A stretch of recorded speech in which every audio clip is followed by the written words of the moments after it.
Assalamualaikum warahmatullahi taala wabarakatuh.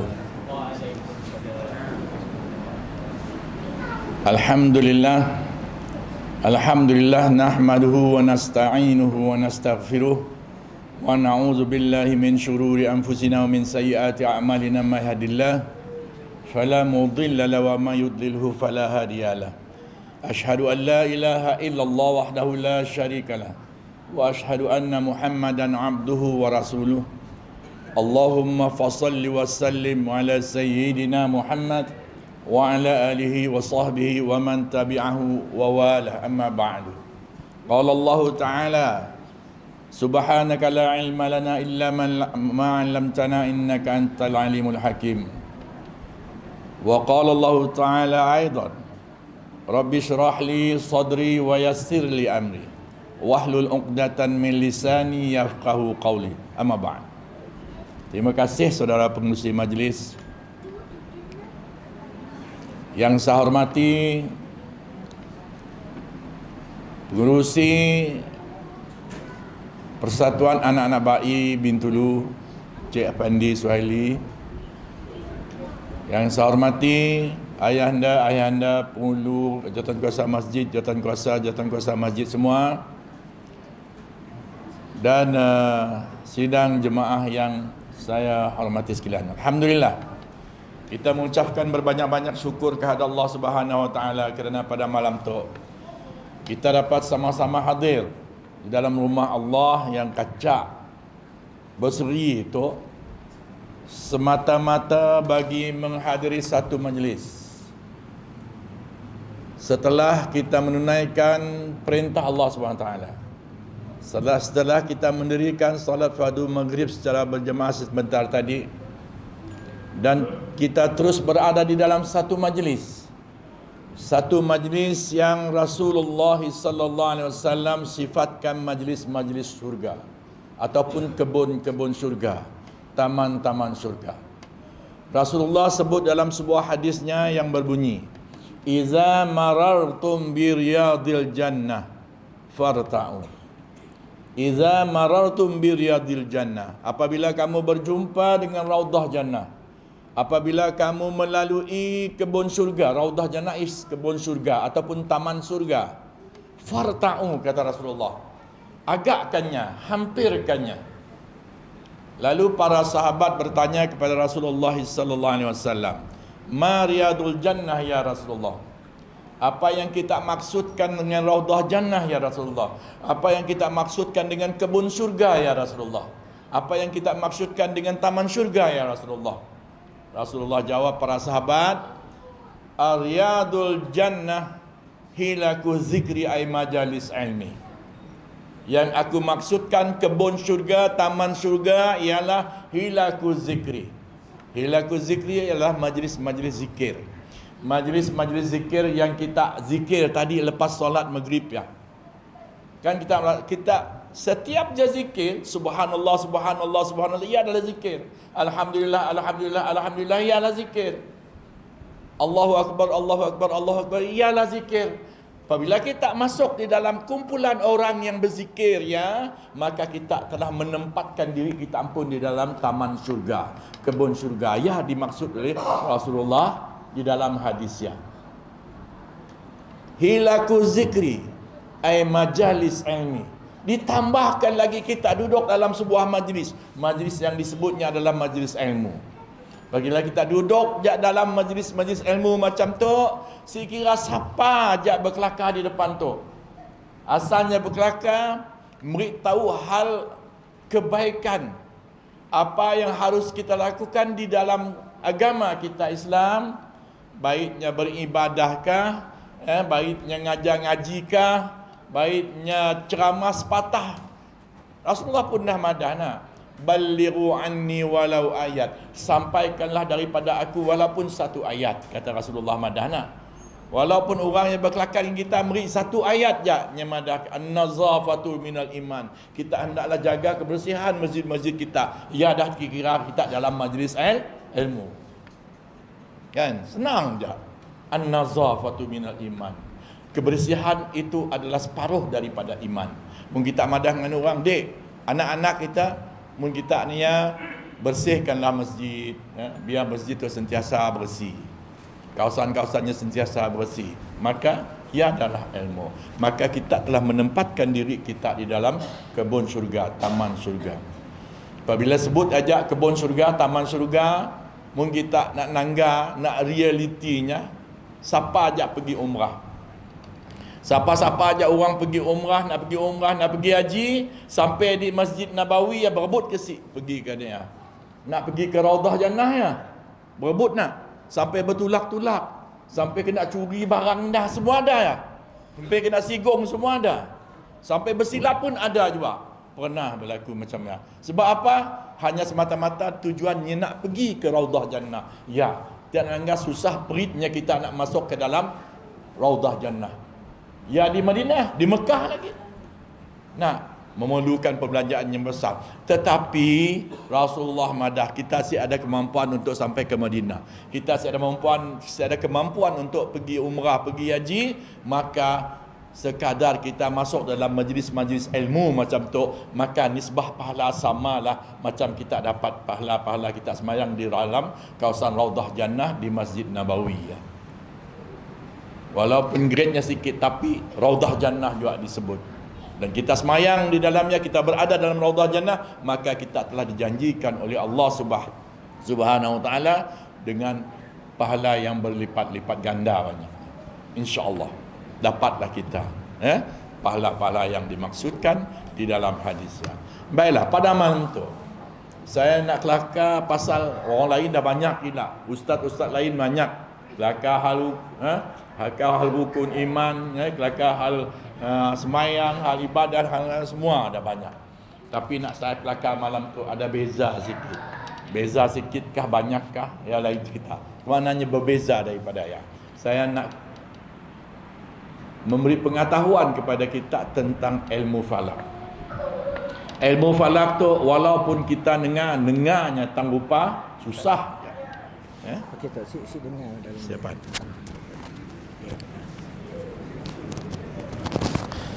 Ilmu falak tu mungkin kita disebut je ilmu falak tu macam remeh je.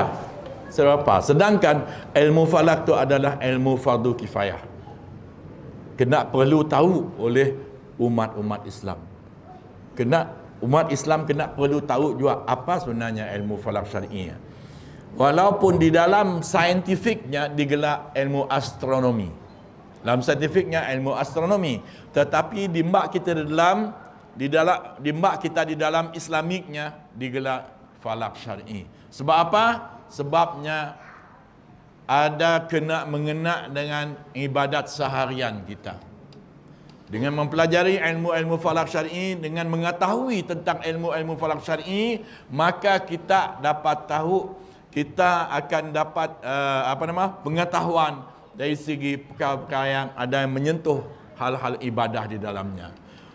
Kita nangga semua yang terkandung di dalam rukun Islam kita ada kena mengenakan ilmu, ada kena mengena dengan ilmu falak syar'i. Cuma nak atas sekali oleh karenanya akidah, pegangan kita. Ya. Rukun Islam yang pertama mengucap dua kalimah syahadat. Dua kalimah syahadah adalah pegangan kita. Pengakuan kita, asyhadu an la ilaha illallah, aku naik saksi bahawa tiada Tuhan yang aku sembah melainkan Allah. Wa asyhadu anna Muhammad Rasulullah, dan aku naik saksi bahawa Nabi Muhammad adalah pesuruh Allah. Ia adalah pegangan kita. Yang keduanya, dalam rukun Islam kita hendaklah mendirikan solat. Nak mendirikan solat kita kena tahu macam ni kita mendirikan solat. Yang pertama kita kena tahu rukun sembahyang. Yang pertama kali rukun sembahyang adalah menghadap ke arah kiblat. Macam ni kita nak tahu menghadap ke arah kiblat, kita kena tahu ilmu falak syar'i. Nah. Rukun Islam yang ketiga, berpuasa di bulan Ramadan. Berpuasa di bulan Ramadan, kita nak tahu bila kita nak berpuasa dalam bulan Ramadan, kita kena tahu ilmu falak syar'i. Dengan mempelajari ilmu falak syar'i, dengan mengetahui ilmu falak syar'i, maka kita tahu, walaupun kini tu kita fikir, oh sudah Jabatan Mufti dah menentukannya pada kita, sudah Jabatan Mufti dah nangga nak bulan, tapi kita kena tahu, sekurang-kurangnya kita kena tahu macam ni tidak menentukan satu Ramadan, satu Syawal, satu Zulhijjah nak pergi nyambut hari raya haji. Sekurang-kurangnya kita kena ambil tahu. Ya, yang ketiga, ada kena mengenaknya ilmu falak tu dengan ibadah seharian kita. Yang keempat, naik haji, membayar zakat. Kita nak bayar zakat, kita kena tahu bila kita tidak bayar zakat. Maknanya kita kena tahu haul zakat. Dari tarikh matangnya daripada sikit tahun ke sikit tahun. Nak menentukannya kena tahu balik kepada ilmu falak syari'i tadi, menentukan bila tarikh pertama kita start duit kita cair, kita harus membayar zakat. Mun kita setakat bayar zakat fitrah ya siap berapa gila.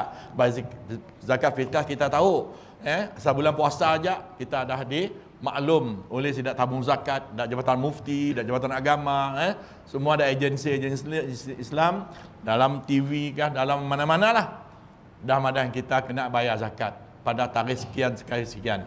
Tapi kalau kita nak bayar zakat, yang maksud untuk bayar zakat besar ya, zakat emas kita, zakat duit kita, nak simpanan kita banyak-banyak, kita nak tahu bila mulanya dan bila kita harus membayar zakat ya tadi. Kena tahu tarikh ya tadi, tarikh ya lah ditentukan menerusi penentuan satu hari bulan Hijrah.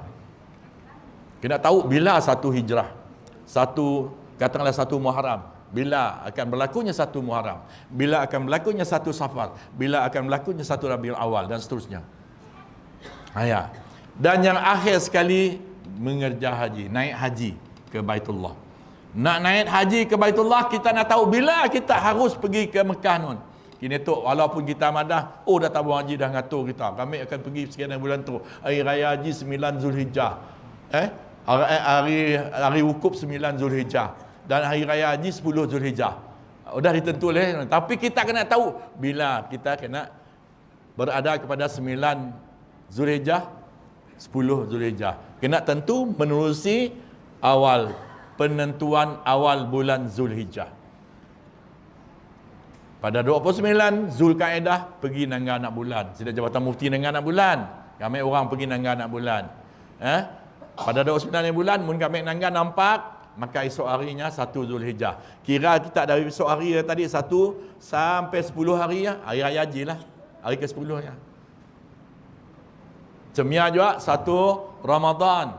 Pada bulan Syaban, 29 yang bulan Syaban, setiap kali 29 yang bulan Melayu, 29 yang bulan Zulhijjah, Hijrah, kami orang pergi nangga anak bulan. Nak menentukan bila 1 Ramadan yang berlaku. Menampak anak bulan masa kami nangga 29 Syaban, maka esok hari ya 1 Ramadan. Munsi nampak esok hari tambah dia instead of 29 Syaban jadi 30 Syaban.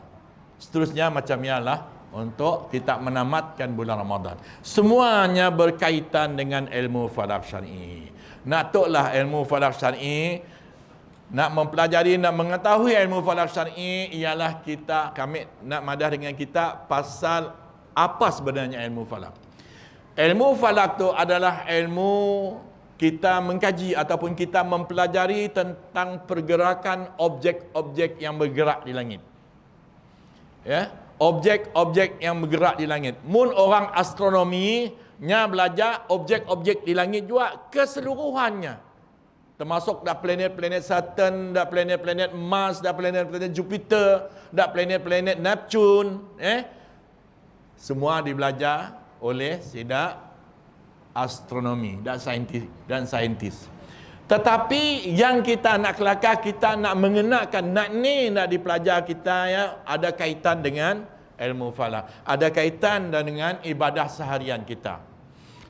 Di mana kalau kita mempelajari nak mengetahui ilmu falak syar'i, kita belajar tentang pergerakan objek objek yang khusus, objek yang besarnya ada 3 objek tu. Kita kena belajar pergerakan di antara bulan, matahari dan bumi. 3 benda tu.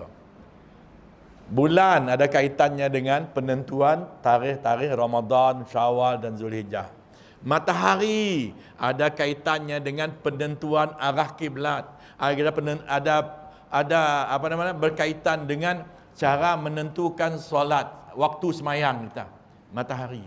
Bumi, nya tengah-tengah. Bumi kita berada di dalamnya. Dengan adanya dua objek tu tadi, dapat pakai jadi panduan kita untuk menentukan tarikh atau nak menentukan tarikh awal bulan Hijrah, untuk menentukan waktu solat, untuk menentukan arah kiblat kita. Ya, belajar. Ya, sebenarnya ilmu falak syar'i. Dan ilmu falak syar'i nya juga disebut ilmu hisab. Apa sebabnya dia disebut ilmu hisab? Nya banyak ada kena mengena dengan perkiraan. Hisab tu adalah kira. Dari sini yang belajar kiranya, kita ngiranya daripada pergerakan matahari terbit sampai terbenam matahari. Satu persatu ya. Ya, kira. Dan ilmu falak juga disebut ilmu rashdun. Ilmu rashdun itu adalah ilmu yang memerlukan pengamatan. Kita mengamati apa yang berlaku, apa yang telah dipertontonkan oleh Allah Subhanahu wa taala kepada kita. Misalnya, kita mengamati fenomena gerhana bulan, mengamati fenomena gerhana matahari, mengamati fenomena istiwa azam. Ya, kita mengamati. Sebab ya kita dengar mun orang tua dolok-dolok lah. Indonesia pun masih kini tu. Apabila dia tahu bahawa berlakunya, kita pun alhamdulillah sejak kebelakangan tu, sejak kami orang dari Jabatan Mufti memang dikerah oleh Sahibu Samah Datuk Mufti, apa-apa aja berlakunya fenomena Islam kena diwar-warkan. Terutama sekali tentang hal gerhana. Macam baru minggu lepas kami orang pergi mencerap di 3 tempat. Di Miri, di Kuching ada 2. Kami di atas bangunan Jabatan Mufti ya, bangunan Majma'. Dan sikit lagi Sidak Maulah di Muara Tebas. Sidak mencerap gerhana bulan. Gerhana bulan berlaku pada petang 8 bulan dek. 8 bulan ya dek. Tapi duka citanya hari hujan. Si dapat kami nak opong. Tapi sidak di Semenanjung, sidak di Sabah opong kacau. Ya, mengamati gerhana matahari. Sebab apa? Sebab kita ada dituntut. Mun berlakunya gerhana matahari, berlakunya gerhana bulan, kita kenalah mendirikan salat sunat gerhana. Mendirikan salat sunat gerhana bulan, mendirikan salat sunat gerhana matahari. Memang diwar-war sejak kebelakangan tu. Alhamdulillah. Dengan adanya kestabilan kita. Jadi sentiasa diwar-warkan. Ya. Dan tadi ilmu falak juga adalah ilmu pengamatan. Kita mengamati tentang kebesaran Allah Subhanahu wa taala. Dan ilmu falak juga disebut ilmu miqat.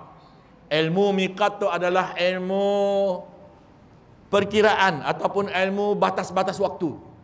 Ataupun ilmu satu-satu tempat. Macam di apa nama tadi? Miqat, nama miqat. Kita pergi umrah, kita pergi haji kan, kita ada berniat di miqat di miqat atau miqat Bir Ali kah? Miqat yalam lam kah? Maknanya jarana dan sebagainya. Ya miqat.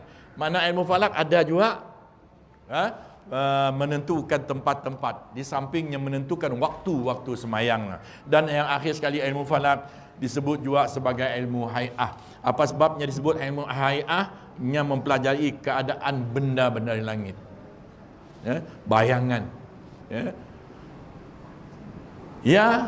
tentang pengetahuan umum apa sebenarnya ilmu falak syar'i. Sekurang-kurangnya kita tahu dah. Jangan si tahu terus.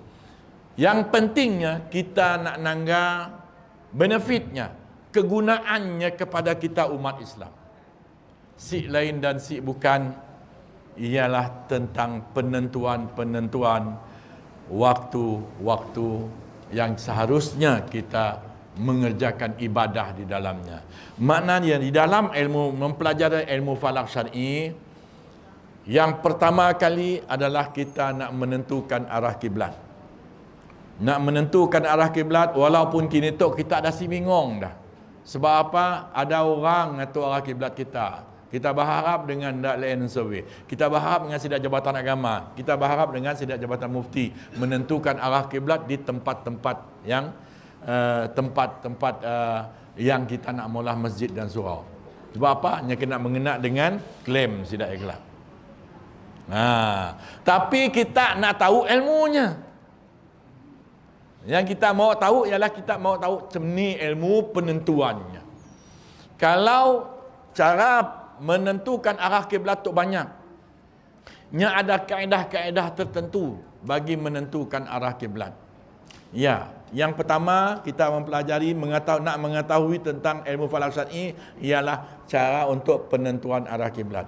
Yang kedua, kita nak mempelajari ataupun nak mengetahui tentang ilmu falak syar'i ialah nak menentukan waktu-waktu semayang. Walaupun kita madah waktu-waktu semayang telah dipolah oleh Sidang Jabatan Mufti.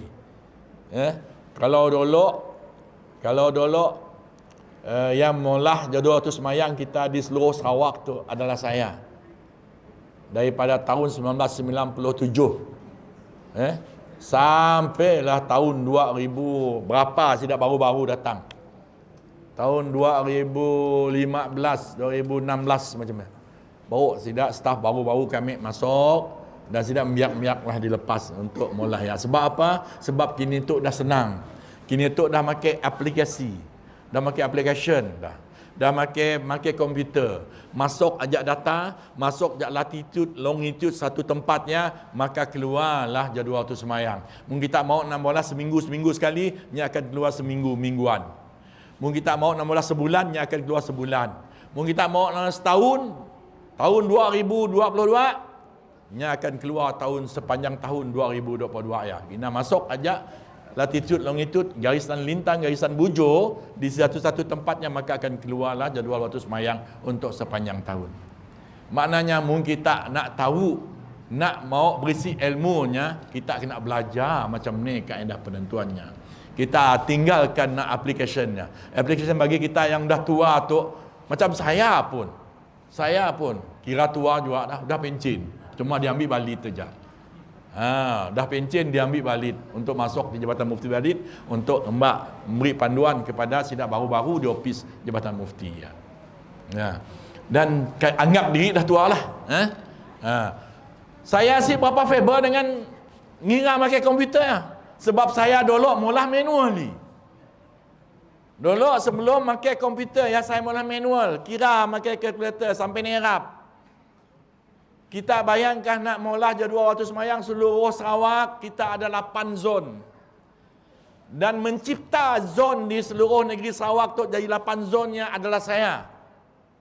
Saya mula tahun 1997, diimplement tahun 1998. Saya yang create zoning system untuk negeri Sarawak. Sebab pada masa saya, JAKIM, Jabatan Agama Pusat dan JAKIM Pusat mengarahkan kepada seluruh negara, seluruh negeri di dalam Malaysia standardize menggunakan kaedah zoning system. Kaedah zon di satu-satu tempat. Kalau dulu jadual waktu semayang kita dikira daerah ke daerah. Daerah Bintulu, tok waktunya. Daerah Tubau, tok waktunya. Tatau, tok waktunya. Sebauh, tok waktunya. Pandan, tok waktunya. Daerah-daerah. Si relevant. Jadi sebab apa? Sebab ada wang tok di kawasan kampung katalah di situ nya makai waktu danya. Wang situ makai waktu danya nya adakah clash. Situ nangga anak bulan matahari terbenam pukul 6.30, wang situ nangga pukul 6.32. Danya nangga tinggal 6.30. Tu maknanya danya berbuka puasa pukul 6.30. Yang belakang timur tu tadi pukul 6.32. 2 minit lambat maknanya. Boleh dia dah nangga wang tu berbuka puasa. Maka berdekat je. Ialah nyuruhnya si relevant. Apabila si relevant, maka dirombaklah, maka diarah untuk seluruh dikaji, punya kaji. Kami orang dalam masa saya dalam Jawatan Kuasa Kalendar Islam Malaysia, setiap kali kami orang ada perjumpaan. Macam ni kita nak mula supaya jadual waktu kita tu seragam dan jadual kita jadual waktu solat kita relevant, boleh diguna pakai dan ada pertikaian di sebaliknya. Jadi ya, sebab ialah apabila dipolah zoning system, saya nerang sikit. Apabila dipolah zoning system, katakanlah negeri Sarawak macam kami mengolah zon dolok daerah. Kini tu dipolah zon. Polah zon ya. Jadi 8 zon. Dan katakanlah tok zon Limbang. Zon Limbang, situ daerah Merapuk, situ daerah Lawas, situ dah ada 4 daerahnya. Sidak tok semua makai perkiraan sidak Limbang tu. Sebab apa? Sebab Limbang tu paling akhir nangga matahari terbenam. Sebab ya madah kaedahnya menggunakan kaedah latitude longitude bandar yang paling barat sekali. Paling akhir nangga bulan. Nangga matahari terbenam. Sebab ialah sidak tok walaupun daknya nangga pukul 6.28. Tok pukul 6.29. Tok pukul 6.27. Situ pukul 6.30. Mana sidak tok semuanya akan makai pukul 6.30. Begia juga dengan zon tok, zon 2, katakanlah zon tok Miri. Kami kena ambil Miri tok bandar yang paling barat, paling akhir nangga matahari terbenam. Nak daerah-daerah bahagian daerah-daerah lain semua akan ngikut waktunya. Ialah zoning system. Nak toklah dipolah oleh kami dulu sampai diguna pakai oleh kita sampai hari itu. Dan saya madah tadi yang dah dolok saya mula sampai nerap ya, sebab nak ngeluar jadual tu semayang tahun 2023 bulan 7 bulan Julai 2022 tadi dah siap dah jadual dah. Sebabnya nak dimbak di dalam proofreading, nak dimbak di dalam mesyuarat Jawatankuasa Teknikal Kelana Islam Malaysia. Bukannya suka hati je, dimbak dalam mesyuarat besar-besar. Baru dilulus, dia okey dah semua, di-endorse oleh Saibuhan Datuk Mufti, di-endorse oleh Yang di-Pertuan Majlis Islam, barunya dikeluar kepada masyarakat setempat. Ya, kita nak rumitnya main kira tu. Kita sekurang-kurangnya kita tahu ya keadaannya, kaedahnya. Dah cukup alhamdulillah. Ya. Dan yang paling lagi kita kena ambil tahu ialah macam ni kita nak menentukan waktu semayang kita dengan si ada jadual tu semayang. Dengan si ada jadual tu semayang. Ya, insya-Allah saya akan terang. Dan yang ketiga, di dalam ilmu falak syar'i kita belajar tentang penentuan awal bulan. Kita kena mempelajari, kita kena mengetahui macam ni orang menentukan awal bulan hijrah. Awal bulan hijrah, bulan Melayu kita. Nak menentukan awal bulan Muharram, nak menentukan awal bulan Syaban, Rejab, nak menentukan awal bulan Rabiul Awal, nak menentukan Rabiul Akhir, nak menentukan Jamadil Awal, nak menentukan Jamadil Akhir dan seterusnya sampai ke nak menentukannya. Maknanya macam ni kaedah orang menentukan satu. Sebab ya kami kini tu dari Jabatan Mufti tiap-tiap bulan nak bulan. Bukan untuk menentukan bulan Ramadan aja, bukan untuk menentukan bulan Syawal aja, bukan untuk menentukan bulan Zulhijjah aja. Tiap-tiap bulan kami orang disuruh nangga anak bulan. Nak tahu kesahihannya betul ke si almanak yang telah disediakan. Ya tujuannya. Dan kaedah cara menentukannya ada kaedah-kaedah yang si lain dan si bukan. Kita ada kaedah cara penentuan awal bulan dengan menggunakan kaedah ru'yah dan hisab. Macam ialah kita menentukan bila bulan Ramadan, bila start kita berpuasa, bila kita hari raya, dan ada cara penentuannya di negara Mabims, di ASEAN tu adalah menggunakan kaedah ru'yah atau hisab. Cuma sejak tahun lepas saya tadi, orang Madah raya terkejut ya tadi, ya sebenarnya si terkejut. Yang terkejutnya sedangnya ngubah kriteria hisap. Dan si make kalau dulu sebelum tu danya make anggota Mabim tu make anak bulan, ketinggian anak bulan dengan horizon, dengan ufuk 2 darjah aja. Jarak lengkung 3 darjah aja. Atau umur anak bulan 8 jam. Ya, kaedah penentuan. Kaedah penentuan Majlis Ru'yah di negara Mabim. Tahun lepas diubahnya. Sebab Sidak Madah setelah dibuat kajian, pernah jarang katanya Madah. Jarang kita nangga anak bulan nampak dalam keadaan 2 darjah daripada ufuk. 2 darjah daripada kaki langit. 3 darjah. Jadi ditambahnya, instead of 2 darjah jadi 5 darjah. Instead of 3 darjah jarak lengkung di antara bulan dengan matahari terbenam tu sending tu digelar jarak lengkung. Instead of 3 darjah dinaiknya ke 8 darjah. Dan dihapusnya atau umur anak bulan. Make umur anak bulan. Sedangkan kita di Malaysia ada rekod paling kecil umur anak bulan pernah ditangga di Malaysia, iaitu di Labuan. Dalam keadaan anak bulan umur 8 jam nampak di Labuan. Dicerap oleh Ustaz Awang Bol Khizan, kawan saya. Nya nampak. Dan hari raya kita terkejut nya juga nampak dalam keadaan umur anak bulan pada masa 13 jam lebih. Semua seluruh Malaysia nangga. Termasuk kita di Sarawak. Pada hari kami orang nangga umur 13 jam lebih juga. 13 jam 38 minit umurnya daripada ijtima' berlaku, daripada conjunction. Conjunction tu adalah selisih di antara bulan dengan matahari pada hari pada 29 Ramadan selisih anak bulan dengan matahari berlaku pada pukul 10 lalu nak sampainya terbenam pukul 6:45 kira berapa jam dia daripadanya lahir nya terbenam berapa jam umurnya. Ialah tadi pada hari di dalam perkiraannya umur anak bulan 13 jam lebih, 13 jam 38 minit.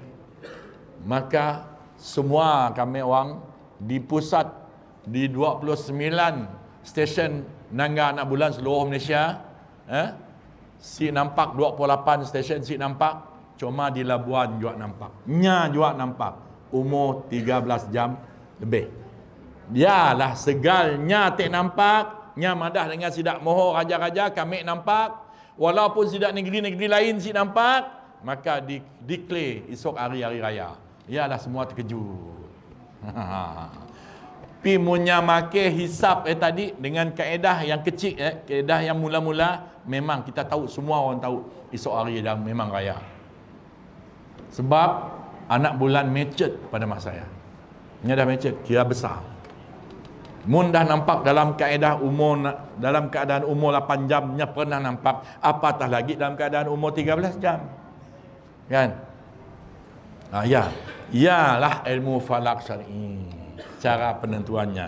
Dan yang keempat, 4 benda tu lah kita, mun kita faham, kita tahu tentang 4 perkara tu di dalam ilmu falak syar'i, di dalam pelajaran ilmu falak syar'i, insya-Allah dapatlah kita jadi ahli falak. Yang keempatnya, macam pagi tadi kami kat kuliah subuh di Surau Asyakirin. Lepas kuliah subuh habis pukul 8, 2 jam lagi kami orang kelakar lagi di luar. Sidak Madah kata Leceh Pandi Madah, mun macam tu kelak dengan bulan sibuk lagi lah nunggu ada ustaz-ustaz lagi. Kita orang tu jadi ahli falak dah. 2 jam bergampung di sana. Masa minum pagi. Yang keempat ialah dengan pengamatan tadi. Kena mengetahui berlakunya gerhana matahari. Gerhana matahari. Sebab apa? Kita kena ambil tahu tentang fenomena gerhana matahari, sebab ada ibadat di dalamnya yang perlu kita ambil kesempatan untuk mendirikannya, melaksanakannya. Pentingnya tadi. Ialah 4 perkara. Yang pertama di dalam pelajaran ilmu falak ialah untuk menentukan kiblat. Sebab apa? Sebab kiblat di dalam rukun semayangnya depan sekali. Nak mendirikan solat, dalam rukun Islam 13 ya, yang pertama adalah menghadap ke arah kiblat. Mungkin kita si menghadap ke arah kiblat, maka semayang kita si dapat dipakai. Cacat. Kan? Yang kedua, ya, menentukan kaedah-kaedah menentukan waktu semayang. Macam ni menentukan kaedah-kaedah waktu semayang, ialah kena tahu ilmu falak syar'i. Yang ketiga, nak menentukan awal bulan hijrah. Macam ni nak menentukan kaedah menentukan awal hijrah, bagaimana yang telah saya terangkan sikit tadi, ialah cara penentuan, ialah ilmu falak syar'i. Dan yang akhir sekali adalah hai'ahnya tadi, pengamatan tadi, dan ilmu rasdunnya, mengamat tentang berlakunya fenomena daripada fenomena gerhana yang telah dipertontonkan oleh Allah Subhanahu Wa Taala kepada kita, ya. Dan yang empat benda. Okey, dalam menentukan arah kiblat, kita boleh menggunakan banyak kaedah. Nah, mun kita ialah tadi mun disuruh-suruh di rumah, disuruh kadang-kadang di rumah pun orang sikit was-was. Mun disuruh di masjid, memang kita dah tahu ada orang telah menentukan arah kiblat dengan kita, kan?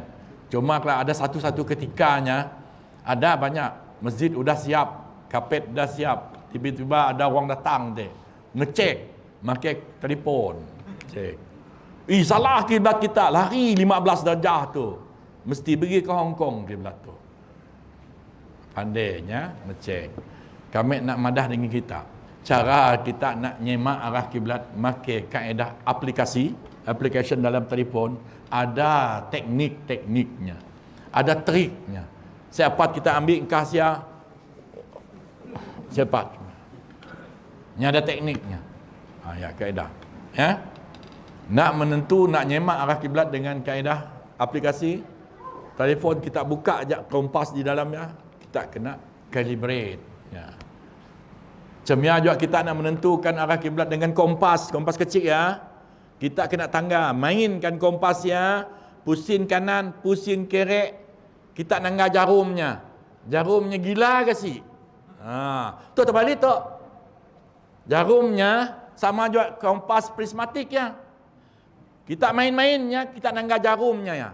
Mun jarumnya gila-gila, makanya kompasnya boleh dipakai tak menentukan arah kiblat. Mun jarumnya bongok, statik dia aja. Kompasnya dipusing kita macam nya ngikut juga. Pusing ke barat timurnya macam tu juga. Pusing utaranya ngikut juga macamnya. Napa nak tentu kita? Sebabnya bongoknya statik ya. Apa sebab? Sebab saya madah, saya selalu mun saya ngajar nemyak apa indah di sekolah ke, di universiti kan, saya madah. Sebab kompas, semua kompas kompas dia digelarnya magnetik. Sebab ialah kompas digelar magnetic kompas. Sebab apa? Sebab jarumnya adalah magnet. Jarum kompas dia adalah magnet, besi berani. Sebab ya kadang mak tak kompas jamnya, main tak jam tak sebelah ya. Main tak jam, tak dengarnya gila-gila, ikut jam tu, ngikut jam. Sini tak 4 jam, sini yang ikut. Ayalah tadi ada triknya.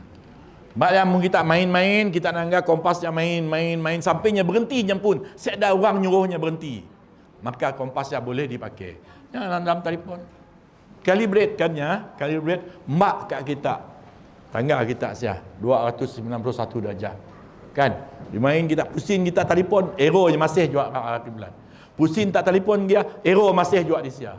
Maknanya ya betul lah penyemakan arah kiblat. Ya triknya. Ya teknik cara menggunakan kompas. Banyak. Ada orang apabila sudah dipolah, saya pergi nyemak semula, masih juga apa nak dipolah pertama kali tadi betul. Maknanya orang pakai kompas yang salah. Ya, sekurang-kurangnya kita tahu, ya.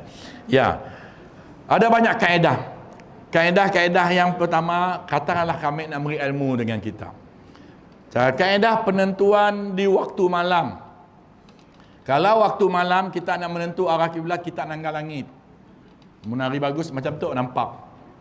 Dan lagi bagusnya mun di debah tu gelap. Mun di debah tu gelap kita nanggal langit. Kita nanggal banyak. Mata kita mun di debah tu gelap, kita nanggal melungat langit, kita nanggal bintang bertimbun. Maraknya bintang dah. Mun debah tu terang, kita si nampak bintang dah. Sebab mata kita diganggu oleh cahaya di debah tu. Sebab ya mun kami orang nak pergi nak mencerap langit malam, kami orang pergi tepi pantai. Pergi tepi pantai, gelap, debahnya gelap kan. Topong di atas. Baru nampak. Kita nak nangga Saturn kah? Kita nak nangga Jupiter kah? Kita nak nangga mana-mana planet yang ada di atas langit pada masa saya dapat ditopong.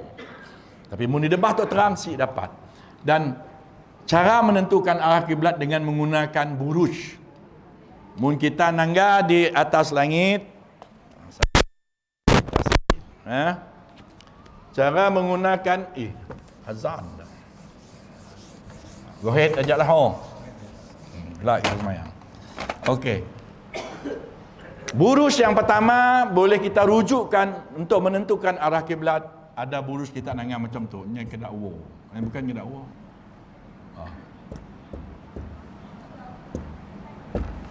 Cemia bintang dia.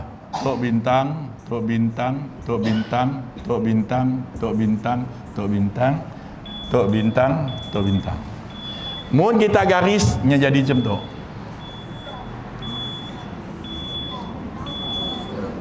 Dia garis jadi cemia. Sebenarnya cara menentukan arah kiblat ada nak berderet tok. Tok digelar bintang, tok digelar buruj Orion. Buruj Orion, Latinnya buruj Orion, bahasa Arabnya Al-Babadur, Al-Jabbarnya juga. Dan dalam bahasa Melayunya buruj Belatik. Cara menentukan arah kiblat kita nak garisan tu. 3 gig bintang berderet tu pergi ke atas. Jangan turun ke debah tu.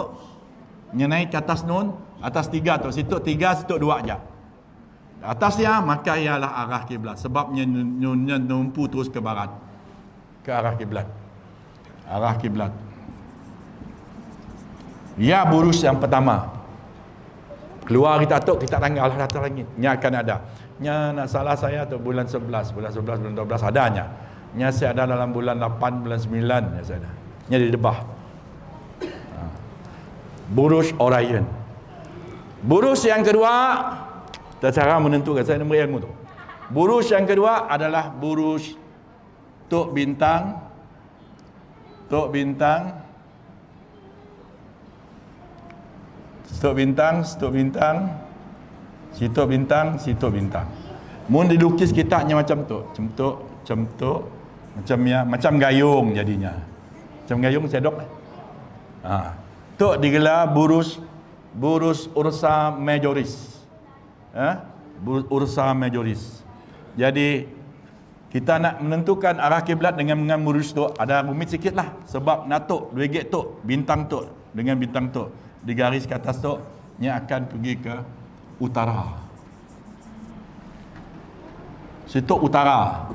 Apabila tahu utara, maka kita akan tahu utara situ kita akan tahu di situ akan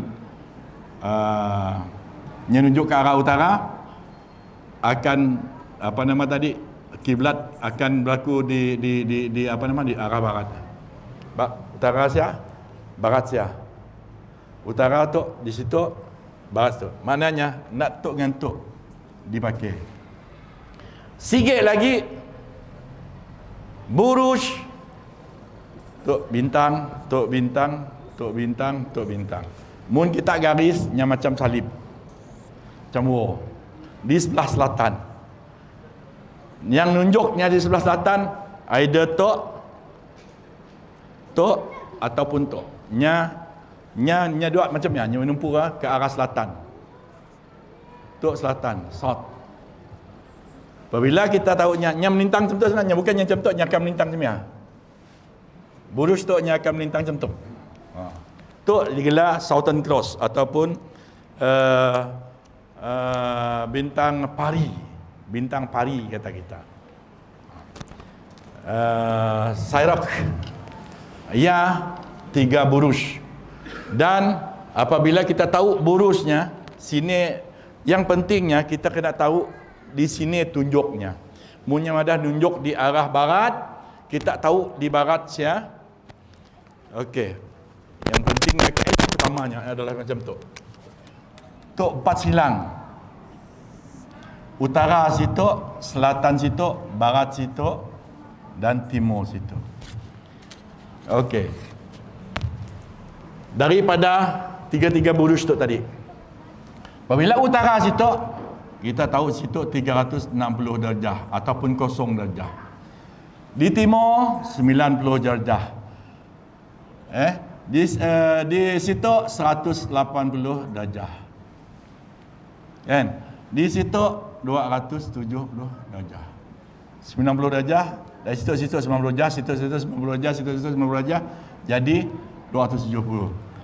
Kiblat kita di Bintulu 291 darjah. Okey. Kalau di barat tu, katakanlah kita dapat matuk okey. Tok dah siap dah hal. Yang memang numpu ke arah kiblat. Tok apabila tok pergi ke arah utaranya nunjuk kita tok utara. Tok arrow tok nunjuk tok utara. Apabila kita tahu tok utara, macam ni cara gunanya, kita pergi apabila tok utara kita mula garisan ke belakang tok adalah selatan, di situ adalah barat. Kalau situ 270 darjah, kita tambah lagi 21 darjah sama dengan 291 darjah. Maknanya di bola garis macam tu, arah kiblat kita di Bintulu tu macam tu lahnya.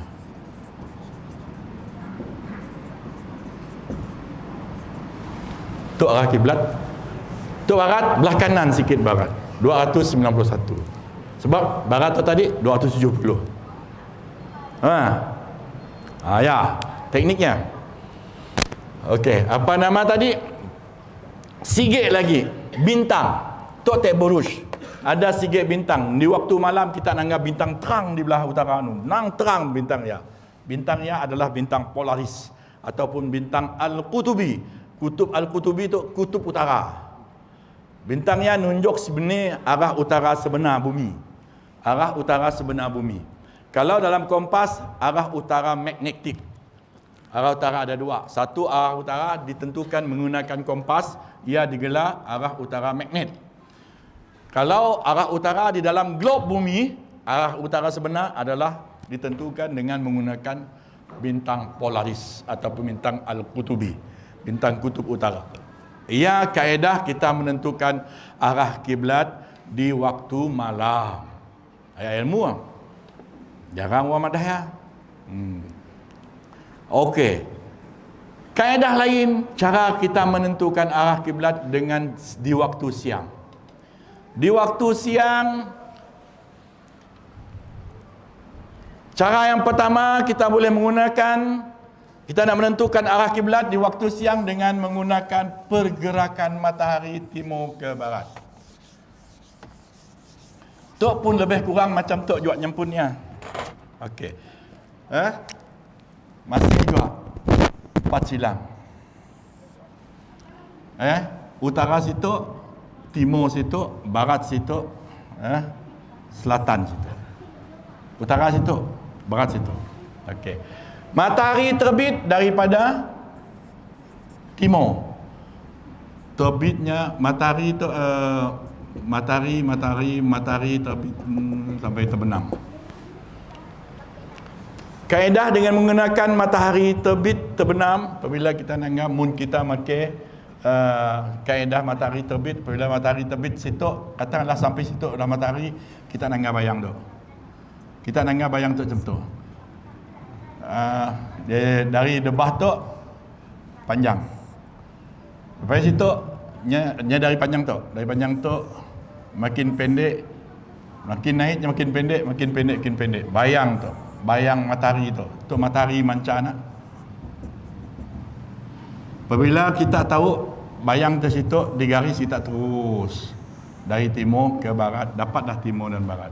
Cara menentukan kaedah menentukan arah kiblat dengan menggunakan kaedah tu, apabila kita dah tahu barat, utara situ masih juga tadi 270. Tambah kita dengan 21 darjah.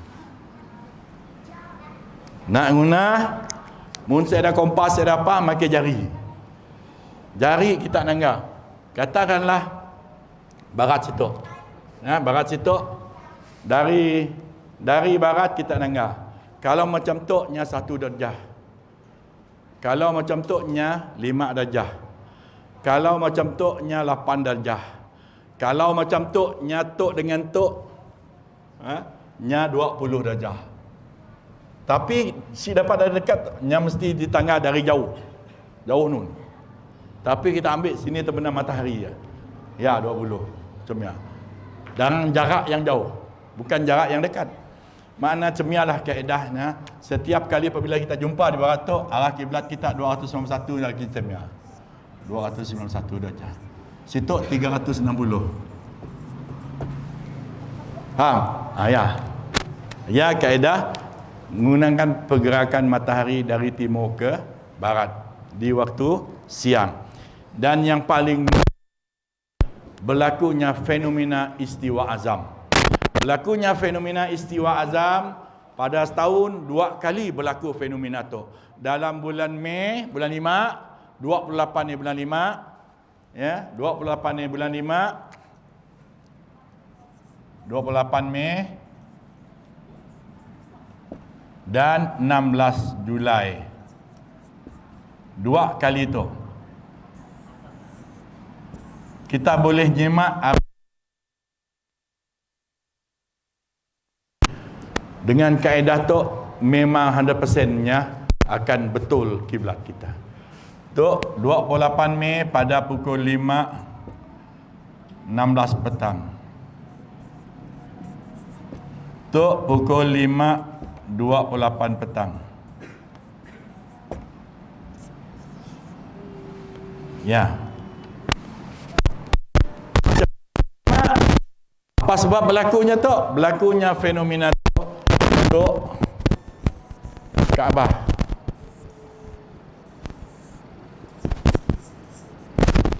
Pada 2 tari ya.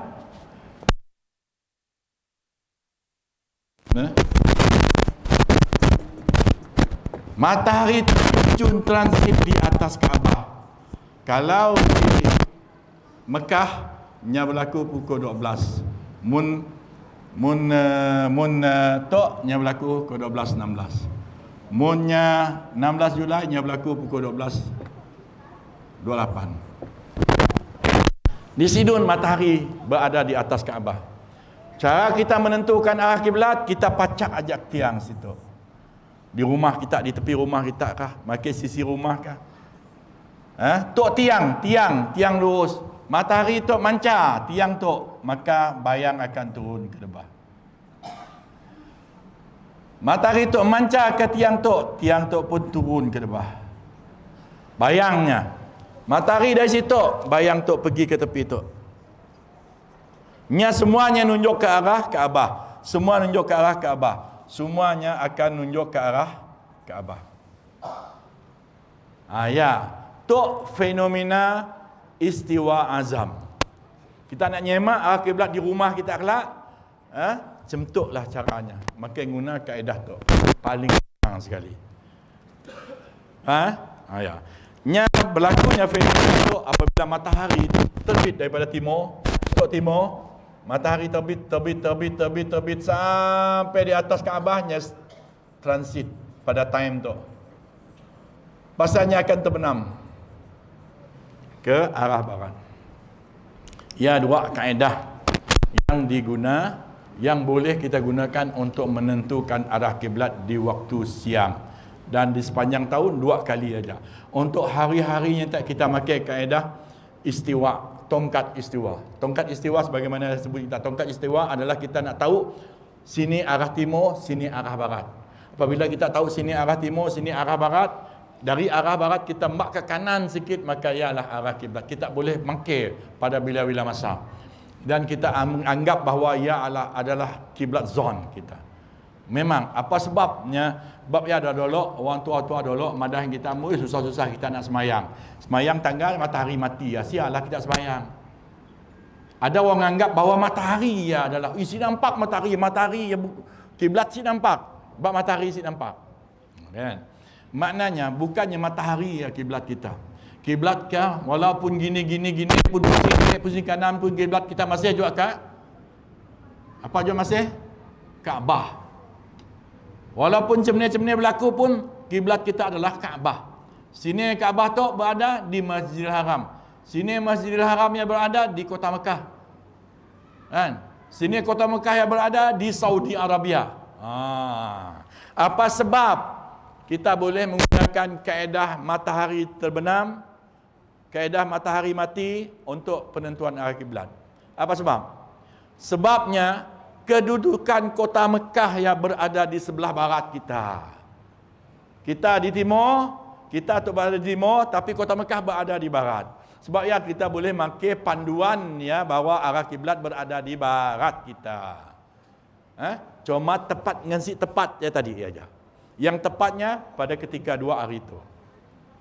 Dan yang digunakan kita pakai total station. Total station nyedah reading sampai ke Mekah. Readingnya, perbacaannya. Okey, ialah di antara ilmunya. Ya, sebab ialah kita ada orang setengah madah kita boleh pakai piring astro. Mananya piring astro ya bukan piring astro ya kiblat. Sebab piring astro ya nyenumpu ke arah barat. Sebab apa? Nyenangkap misat nun. Satelit kita nun. Kan satelit kita berada di kawasan Rusia nun, kawasan Belah nun adalah barat. Apabila satelit yang mancar ke arah barat, makailah panduan tadi bahawa ada di sebelah barat nun. Maknanya Kaabah ada di sebelah barat nun. Ya, tekniknya dan ialah di antara yang baru kelakar sikit je hal kiblat dah. Dah sejam dah kita.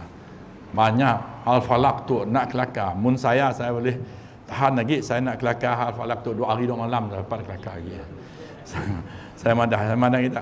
Saya pernah beri ceramah dengan sida student dengan staff UiTM 2 hari setengah. 2 hari setengah ceramah falak tu, tapi dipecah lah. Basic pengenalan ilmu falak, kaedah penentuan arah kiblat, kaedah penentuan awal bulan sekali dengan perkiraannya. Praktikal kaedah menggunakan kompas, menggunakan total station dan sebagainya. 2 hari setengah. Tak sekejap aja tu kita makin rambang aja. Sekurang-kurangnya kita tahu apanya fungsi Jabatan Mufti tu, ilmu falak tu di Jabatan Mufti, dan alhamdulillah sejak kita duduk tu, sejak kebelakangan tu ilmu falak tu telah telah disebar luas di Malaysia balik. Kalau dulu ilmu falak dah terkubur, macam ilmu faraid juga, terkubur dah. Tidak ambil berat lagi dengan ilmu falak. Sedangkan ilmu falak tu adalah fardu kifayah. Kita dalam umat Islam kita mesti mau ambil tahu tentang ilmu falak syar'i. Pentingnya. Sebab apa? Sebabnya banyak berkaitan dengan ibadah-ibadah seharian kita. Dan alhamdulillah sejak kebelakangan tu seluruh negeri di dalam Malaysia dan dalam ASEAN sekalipun sampai kami di Indonesia, saya pergi ke Pontianak berjumpa dengan kawan saya Ustaz Osman Rahmat di pegawai agama di Jabatan Agama di Pontianak. Pada masa saya berlakunya kekecohan tentang arah kiblat lari. Setidaknya banyak menganggap tu arah kiblat tu maknanya Kaabah tu diangkut oleh Allah pergi tempat lain. Ya maksud dan nyata. Hanya pandangan saya. Macam mana tu Ustaz? Dia nanya saya, macam mana ni Pak Ustaz?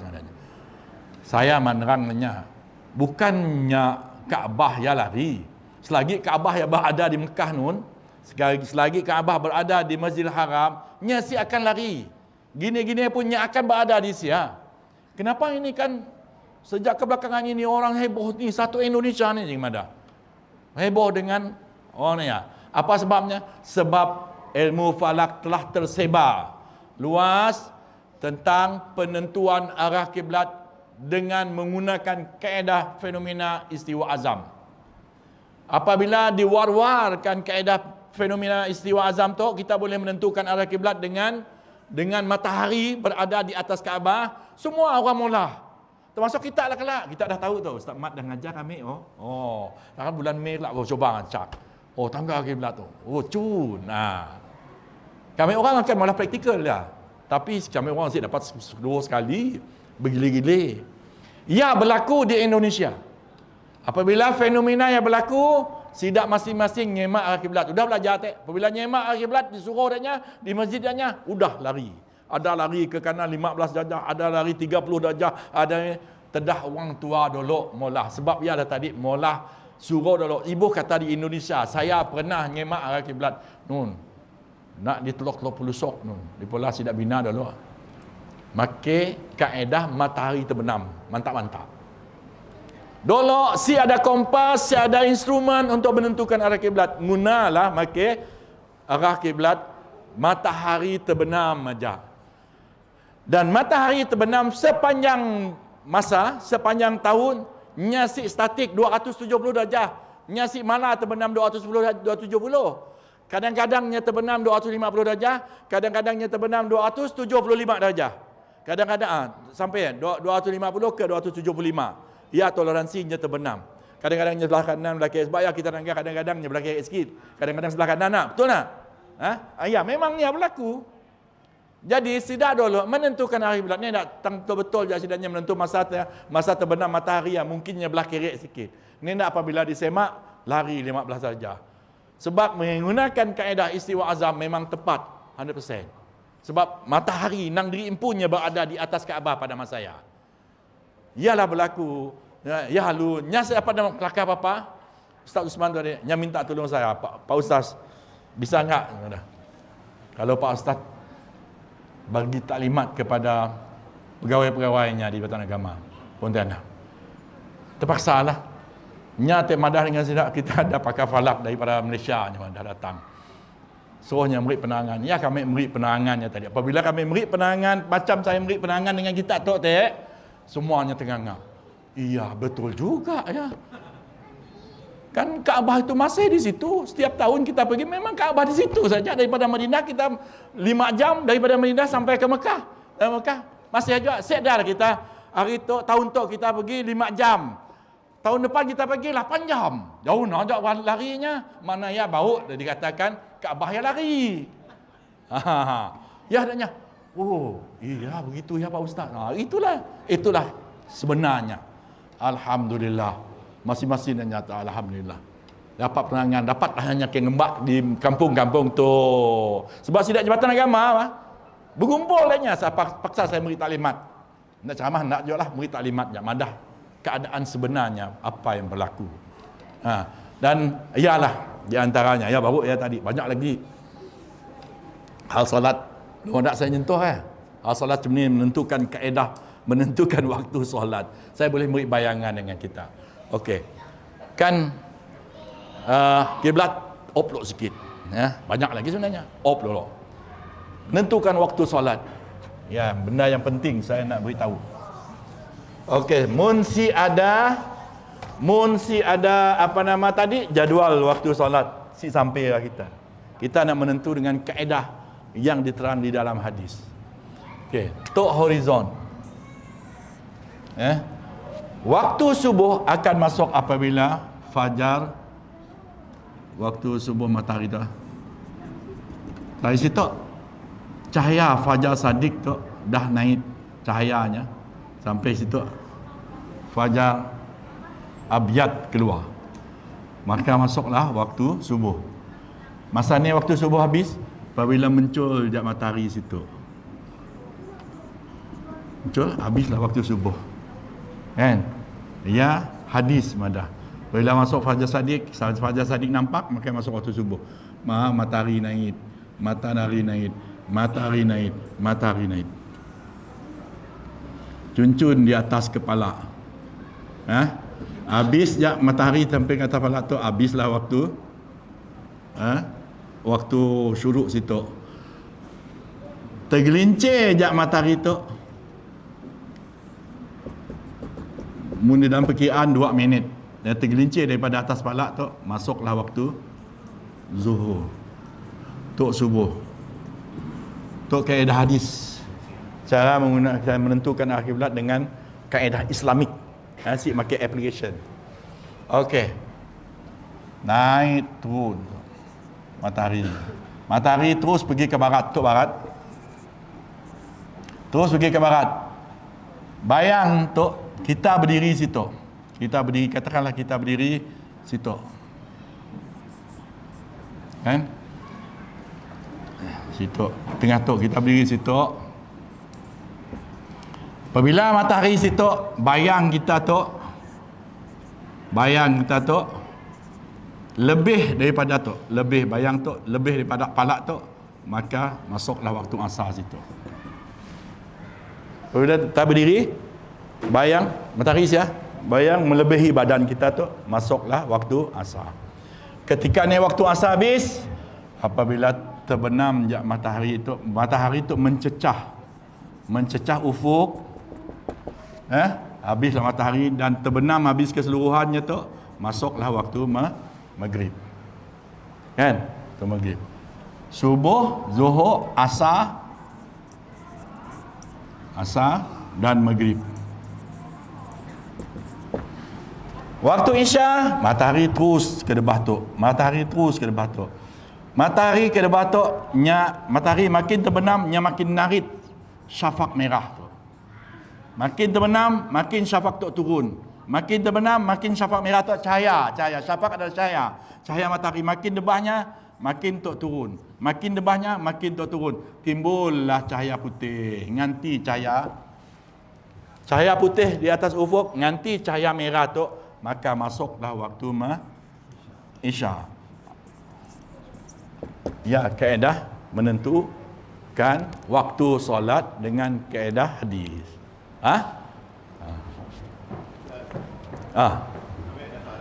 Okey.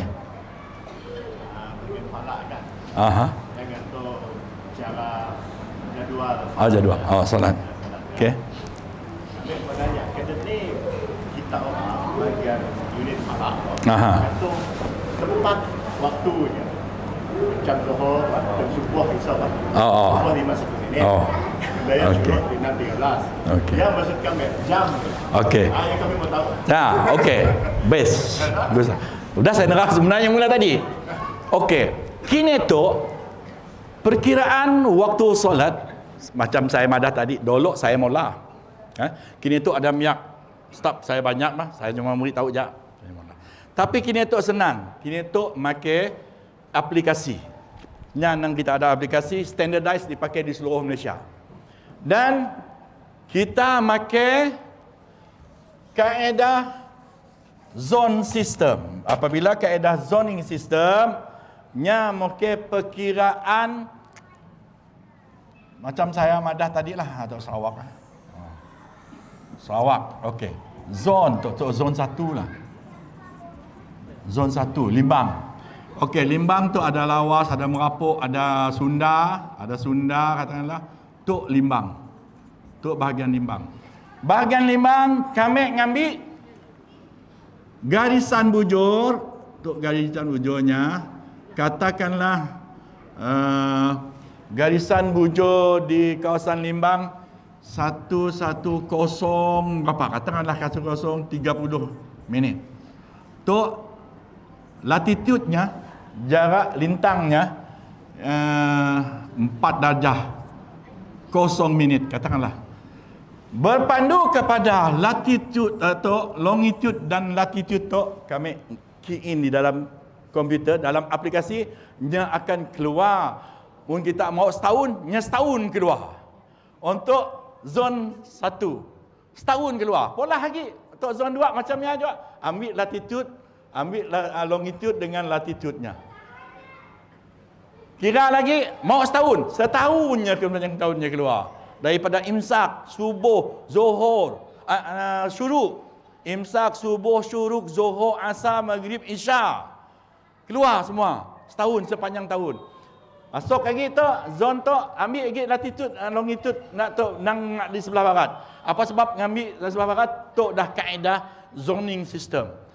Kaedah penentuan waktu solat dengan menggunakan kaedah zone. Sebab nak ambil negeri bandar yang paling barat sekali. Maksudnya paling barat adalah paling akhir nangga anak matahari terbenam. Sebab nak berbuka puasa. Nak menyelamatkan orang situ. Jangan nya buka puasa matahari belum terbenam, nya dah buka puasa. Batallah puasanya. Tapi oleh karenanya makin nak sidak barat sekali, paling akhir kami di Bintulu, kami menanggap. Macam kita di Bintulu, makin koordinat Bintulu. Mananya nak tahu nak sebawah dah apa ini semua makin latitude longitude Bintulu. Sebab apa? Bintulu paling akhir dengan matahari terbenam. Maknanya walaupun si Datuk dengan matahari terbenam pukul 6.20.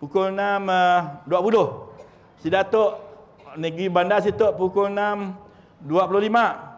Si bandar tu pukul 6.30. Tang Bintulu nangga pukul 6.32. Si Datuk semua makin 6.32. Tahu nak? Ayalah kaedahnya. Ini akan keluar sepanjang tahun. Kalau dulu saya maulah secara manually, ya dah sakit. Kita bayang kita ada 8 zon. 8 zon, 5 waktu sehari semalam.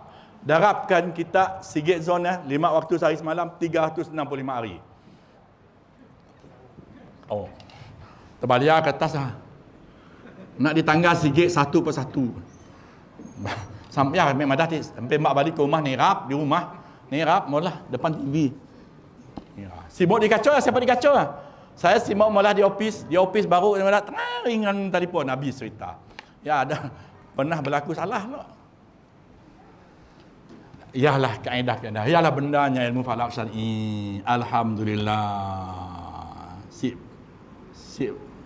juga sampai setengah dah cukup alhamdulillah lah. Ya, oleh kerana waktu kita dah sampai pukul 8 dah.